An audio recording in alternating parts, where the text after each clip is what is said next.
Data സ്വകാര്യതയെക്കുറിച്ചുള്ള ആശങ്കകൾ മൂലം അമേരിക്കയുമായുള്ള ആരോഗ്യ കരാർ നിരസിച്ച് ആഫ്രിക്കൻ രാജ്യമായ ഘാന. സമാനമായ കാരണത്താൽ കരാറിൽ നിന്ന് നിരവധി രാജ്യങ്ങൾ നേരത്തെ പിന്മാറിയിരുന്നു.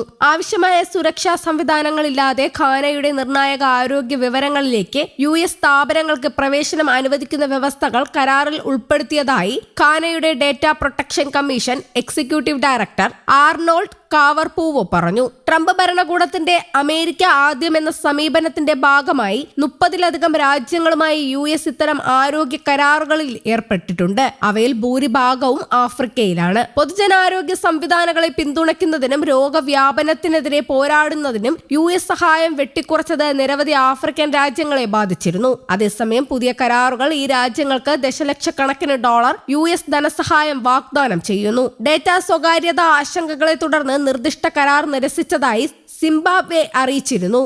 സാംബിയയും അതിന്റെ കരാറിന്റെ ഒരു വിഭാഗത്തിൽ നിന്ന് പിന്നോട്ട് പോയതായി റിപ്പോർട്ടുണ്ട്. അതേസമയം ഇറാൻ പുതുതായി സമർപ്പിച്ച സമാധാന കരാറിന്റെ ഏകദേശ രൂപം തനിക്ക് ലഭിച്ചതായും പൂർണ്ണ രൂപത്തിനായി കാത്തിരിക്കുകയാണെന്നും US പ്രസിഡന്റ് ഡൊണാൾഡ് ട്രംപ് പറഞ്ഞു. ടെഹ്റാൻ വീണ്ടും പ്രകോപനം സൃഷ്ടിച്ചാൽ സൈനിക ആക്രമണം പുനരാരംഭിക്കുമെന്നും ട്രംപ് ഭീഷണി മുഴക്കി.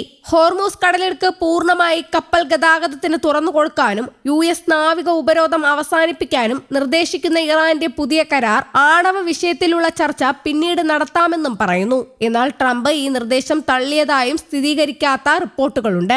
ഇറാൻ ഇതുവരെ ചെയ്ത കാര്യങ്ങൾക്ക് വലിയ വില നൽകിയിട്ടില്ലെന്നും ട്രംപ് സമൂഹ മാധ്യമ കുറിപ്പിലൂടെ വ്യക്തമാക്കി. ഇറാന്റെ പുതിയ കരാറിനെ കുറിച്ച് കേട്ടതായും കൂടുതൽ വ്യക്തതയ്ക്കായി കാത്തിരിക്കുകയാണെന്നും ട്രംപ് ഫ്ലോറിഡയിലെ വെസ്റ്റ് പാം ബീച്ചിൽ മാധ്യമ പ്രവർത്തകരോട് പറഞ്ഞു. ഇറാനുമേൽ വീണ്ടും ആക്രമണം നടത്തുമോ എന്ന ചോദ്യത്തിന് അവർ മോശമായി പെരുമാറിയാൽ ആക്രമണത്തിന് സാധ്യതയുണ്ട് എന്നായിരുന്നു ട്രംപിന്റെ മറുപടി. എങ്കിലും മാനുഷിക പരിഗണന വെച്ച് സൈനിക നീക്കത്തിന് താൻ താൽപര്യപ്പെടുന്നില്ലെന്നും ട്രംപ് വ്യക്തമാക്കി. ആഗോള എണ്ണ വിതരണത്തിന്റെ 20% കടന്നുപോകുന്ന ഹോർമൂസ് കടലിടുക്കിലെ ഉപരോധം അമേരിക്കയെയും പ്രതിസന്ധിയിലാക്കിയിരിക്കുകയാണ്. ഇന്ധനവിലയും ആവശ്യ വസ്തുക്കളുടെ വിലയിലും ഗണ്യമായ വർധനയുണ്ടായി. ഇത് നവംബറിൽ നടക്കുന്ന ഇടക്കാല തെരഞ്ഞെടുപ്പിൽ തിരിച്ചടിയാകുമോ എന്ന ആശങ്ക റിപ്പബ്ലിക്കൻ ക്യാമ്പിലുണ്ട്. ഇറാന് ചുറ്റുമുള്ള US സേനയെ പിൻവലിക്കുക, ഉപരോധം നീക്കുക, മരവിപ്പിച്ച ആസ്തികൾ വിട്ടു നൽകുക, യുദ്ധത്തിലുണ്ടായ നാശങ്ങൾക്ക് നഷ്ടപരിഹാരം നൽകുക, ഇനിയൊരിക്കലും ആക്രമിക്കില്ലെന്ന് ഉറപ്പ് നൽകുക എന്നിവയാണ് ഇറാന്റെ പ്രധാന ആവശ്യങ്ങൾ. അതേസമയം മിഡിൽ ഈസ്റ്റ് രാജ്യങ്ങൾക്ക്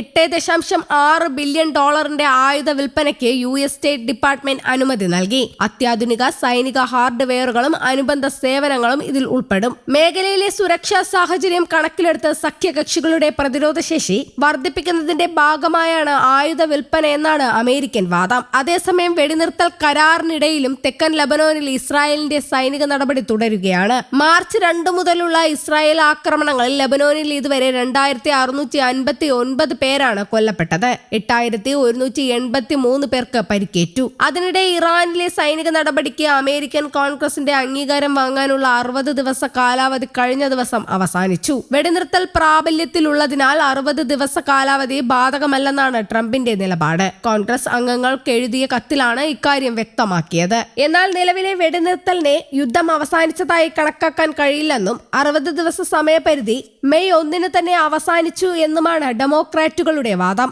ന്യൂസ് ഡെസ്ക്, കേരള കൗമുദി.